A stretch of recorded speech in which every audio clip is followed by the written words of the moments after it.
আরও একটা ব্লগে আপনাদের স্বাগত জানাই। আজকের ব্লগটা রামেশ্বরমকে নিয়ে। রামেশ্বরমের আজকে আমি পাম্বন বীচ দেখতে যাচ্ছি। পাম্বন বীচ দেখতে যেতে হলে আপনাকে মাদুরাই থেকে সবচেয়ে যাওয়ার সুবিধা।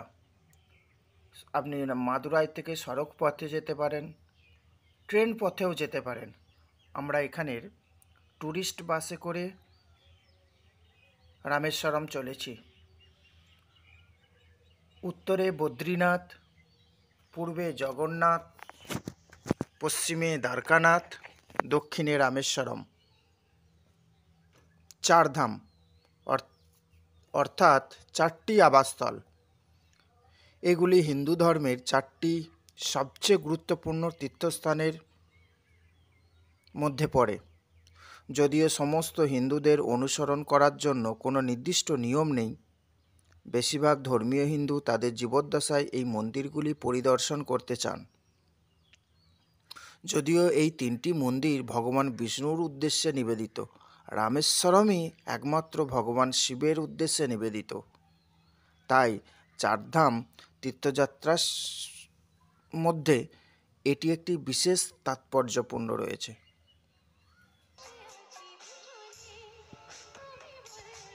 ভ্রমণকারীদের জন্য শুধুমাত্র রামেশ্বরম ধর্মীয় স্থানই নয়, ঐতিহাসিক গুরুত্বও রয়েছে। পৌরাণিক রাম সেতু, পাম্বান সেতু, পূর্বতন ধনুষ্কোটি শহরের ধ্বংসাবশেষ, ধনুষ্কোটি সমুদ্র সৈকত জুড়ে রয়েছে সুনামির ধ্বংসলীলা,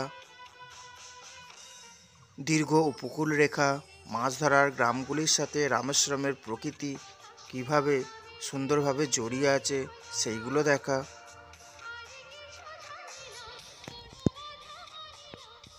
আমরা এই ব্লগে মূলত দেখাতে চলেছি পাম্বান ব্রিজ। এটা রামেশ্বরম থেকে 5 কিলোমিটার দূরে অবস্থিত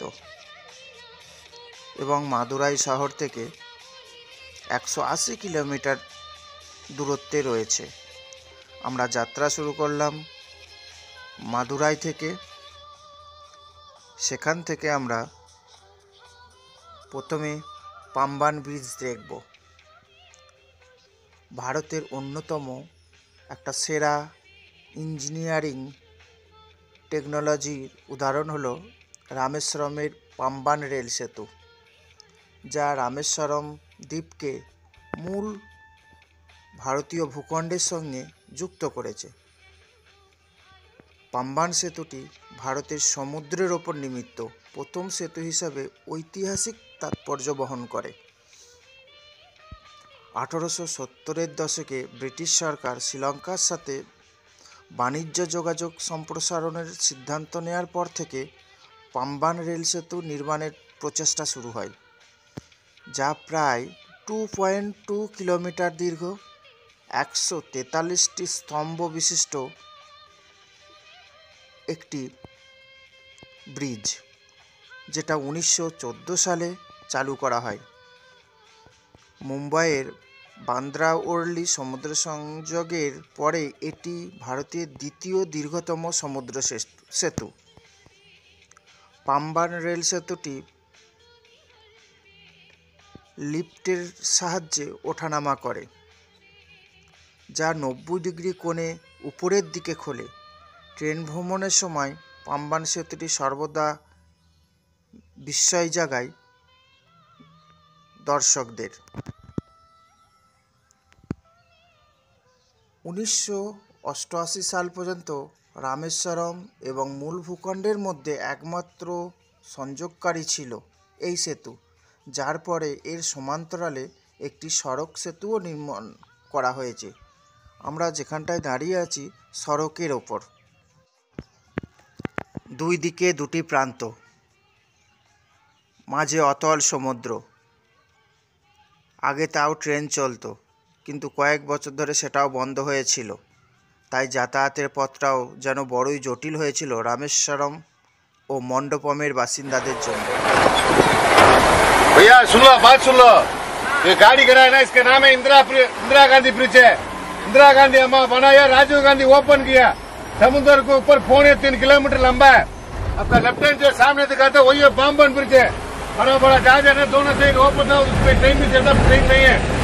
आपका लेफ्ट हैंड से समुद्र है वे बंगाल सागर, राइट हैंड से समुद्र है हिंदू महासमुद्र है। गाड़ी में उतर के इधर ही उतार के फोटा खींच के 5 मिनट अंदर आते पुलिस होते चिल्लाएगा, बहुत एक्सीडेंट एरिया। जल्दी फोटा खींच के जाओ। দেখতে সময় টানবে।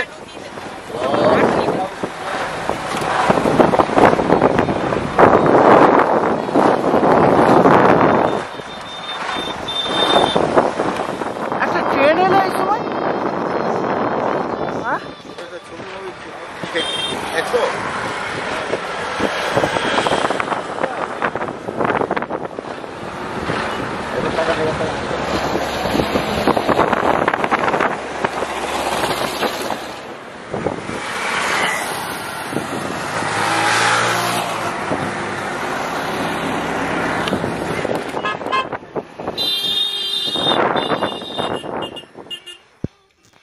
পুরনো রেল সেতু বন্ধ হওয়ার পর সিদ্ধান্ত নেওয়া হয় দ্বিতীয় পাম্বান রেল ব্রিজ তৈরির। অবশেষে প্রায় 2 বছর পেরিয়ে নতুন ব্রিজ চালু হয়ে গেছে। পরিত্যক্ত হয়েছে পুরনো ব্রিজটি। 535 কোটি টাকা খরচ করে 2 কিমি নতুন ব্রিজ তৈরি করেছে কেন্দ্র সরকার।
আছে না নেই?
কি ঘটনাটা দাদা, কি হয়েছে ঘটনাটা? কোথায়? এখানকার ঘটনাটা কি? এটা আমরা তো রামেশ্বরমে আছি। এই যে আমরা দেখে এলাম রামচন্দ্র যে তার সীতাকে উদ্ধার করার জন্য যে রাম সেতু নির্মাণ করেছিল, সেই পাথরগুলো এখন এখানে রাখা আছে। দেখলাম যে পাথরগুলো ভাসছে, কিন্তু আমার এত লক্ষণ কি বললো, একটা লক্ষণ বলতেই দিল না। লক্ষ্মণ ওয়েট করেছিল নাকি? ভেতরে তো ভিতরে চুরি করে যাওয়া যাবে?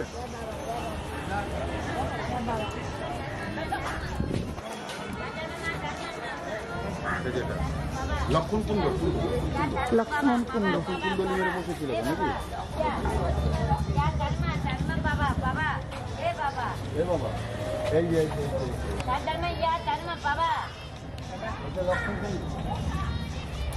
এই যে দুধের এটা তুমি লক্ষণ কুণ্ড।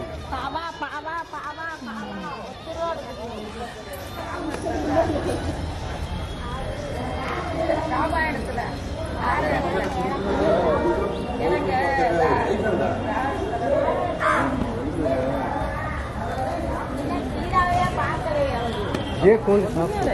ये अच्छा धर्म या धर्म धर्म बाबा या धर्म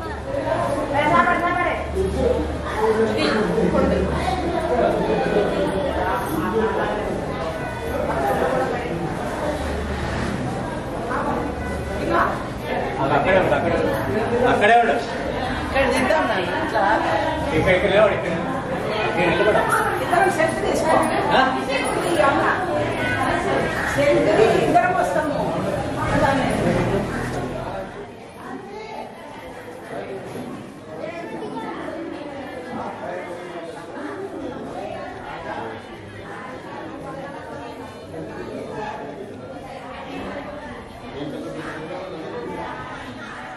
আমরা এইটা আসছিলাম, আমরা এইটা আসছিলাম।